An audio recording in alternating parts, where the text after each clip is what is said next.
10-Minute Jazz Lesson, episode 50.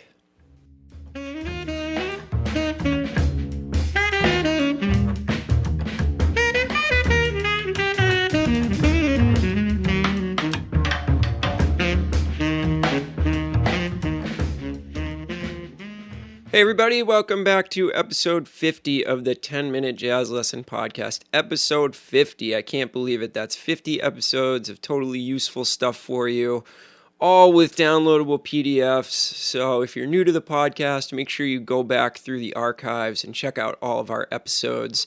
My name is Nick Manella. I'm the creator and host of this show, and we really hope to show you a quality jazz lesson in only 10 minutes and get you started on a certain concept every single week. So before we get into the show, make sure you go to the website, 10minutejazzlesson.com. That's the number 10, minutejazzlesson.com. Check out all the exciting stuff we have going on there, including our Inner Circle membership that is based around transcription every month. I'm just finishing up the April transcription right now as we speak, and I will be posting all that stuff soon. This month we're going to do a Joe Pass guitar transcription that is amazing over Yardbird Suite. So make sure you go and check that out. You also get access to all the past months' materials when you sign up for that $5 donation every month. That makes you a member of the Inner Circle. Also, check out the brand new product in our store, 25 must-know diminished dominant lines. Put a lot of time into writing these, and if you're looking to get a little bit of that diminished sound into your playing, this is the ebook for you. That is only $5 as well in our store, so make sure you go and check it out.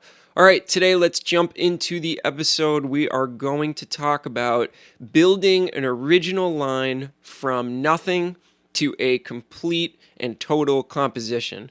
So, transcription is really important. I do it every single day, and I think that you should as well.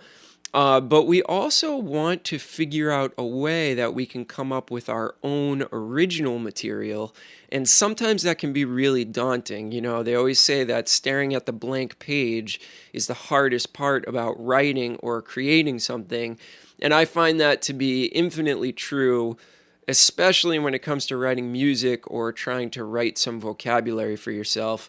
So the point of today's episode is really going to be get you from a blank page to just something, and then evolve that something into a complete idea that then you can learn in all keys or put over tunes or whatever you want to do with it.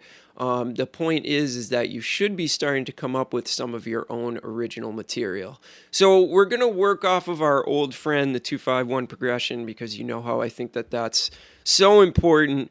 But keep in mind that these ideas can be used over any progression or any chord that you find yourself working on at the time. So don't limit it to just the 2-5-1 progression.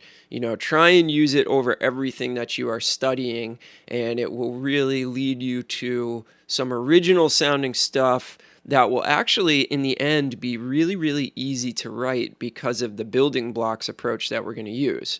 So I got this idea from a student of mine. Shout out to Timberlane High School.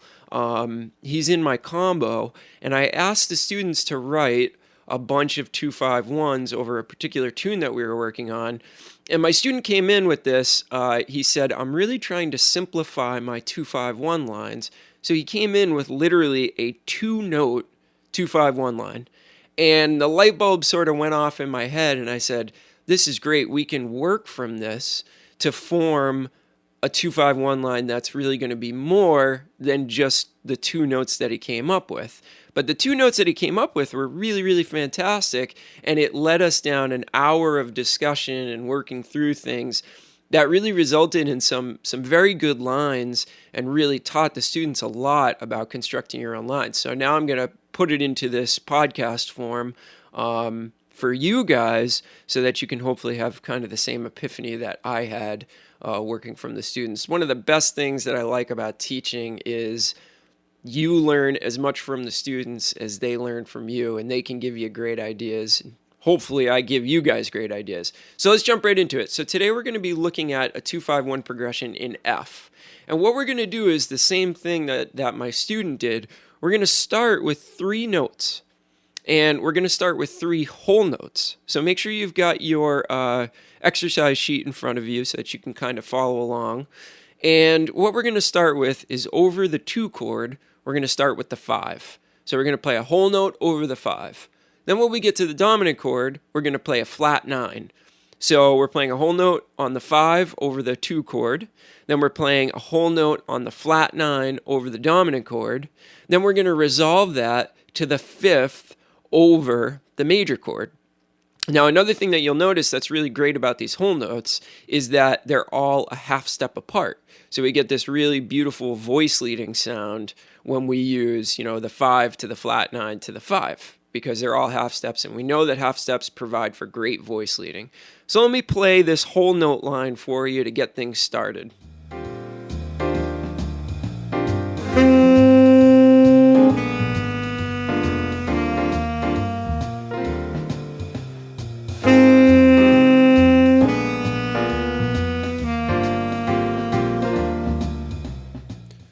So you've got, the 5, which is a really solid note over the 2 chord. You've got the flat 9, which gives us that tension.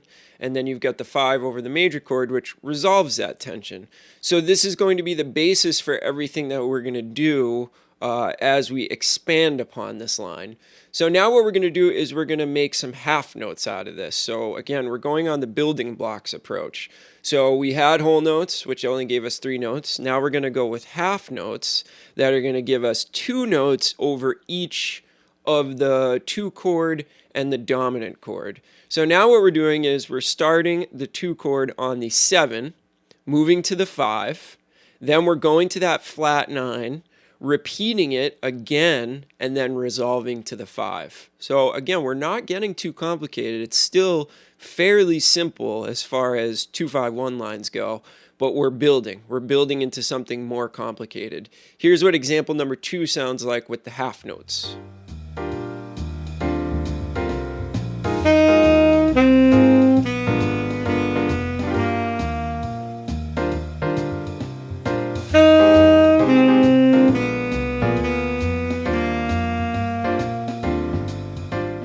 So that one has a little bit more motion to it. We're starting to build up to our end line. So now we're going to do an example number 3 is we are going to turn the half notes into quarter notes. So this requires us to fill in more stuff to give us more material. So now what we're doing is we're starting on the root of the 2 chord, going down to the 7, down to the 13, down to the 5, then over the 5 chord, we're playing flat 9, 3, 5, flat 9, and then still resolving to the 5th on the major chord. So we're keeping the elements of the half note line, which kept the elements of the whole note line, and we're just adding more and more and more to it. And you'll notice that the transition from the 2 chord to the 5 chord is always going to remain the same. It's going to be the 5 of the 2 chord to the flat 9 of the dominant chord. That's going to stay the same all the way throughout. Let's check out what the quarter note line sounds like. Sorry to brain fart there for a second. Let's check out what the quarter note line sounds like.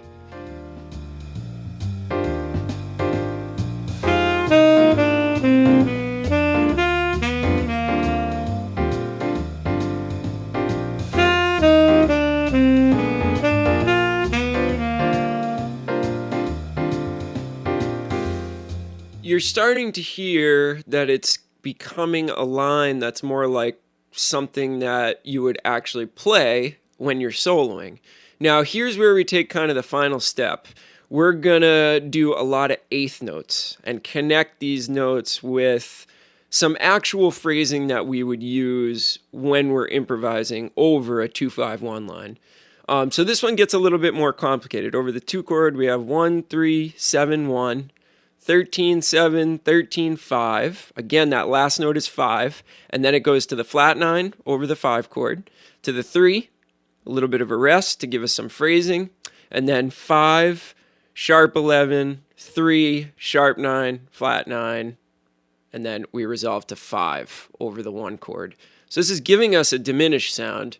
It just happens to be that way because we started off with that flat 9. So that allows us a lot of different opportunities. In this one, we're going to use the diminished sound. You know, that's one of my favorites. So check out what this line sounds. This is a fully formed line at this point.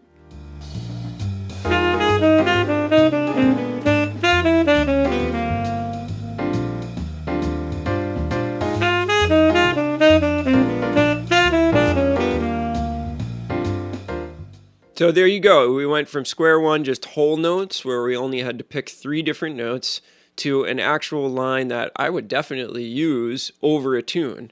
Now, the last example is simply just a variation. So once you get up to your more complicated stuff and you understand the concept, you should write a couple of lines so that you have some options. This one incorporates some triplets just for a little bit more interesting phrasing.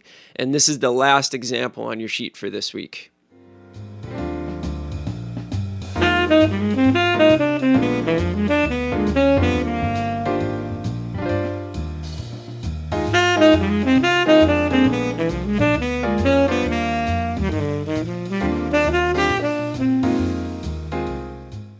So it gives you a little bit more interesting phrasing, and it's just another iteration of those same concepts. So I hope this helps you guys. It really has helped me, and I know it has helped my students. So hopefully this is something you can use to stop staring at that blank page and actually get something on it. All right, that's going to about do it for this week. Make sure you go and grab that PDF and get going on this stuff for yourself. Before we go, please consider joining that Inner Circle membership. The podcast really needs your help to stay in business. You know, we don't charge for any of this stuff, and we give you basically a free jazz lesson every single week. So if you could spare the $5 a month, we operate a lot like, your public radio station. We rely on the listener support. So please consider that. You get a lot of really great stuff. All the members have been emailing me and telling me that they really, really enjoy it, and we want to build that up. Also, send me a message. What else would you like to see in the Inner Circle membership? I'm willing to do a lot more for that $5 a month. So tell me what you would like to see on there that would get your support every month. All right, everybody. We'll talk to you next week. Have a great one.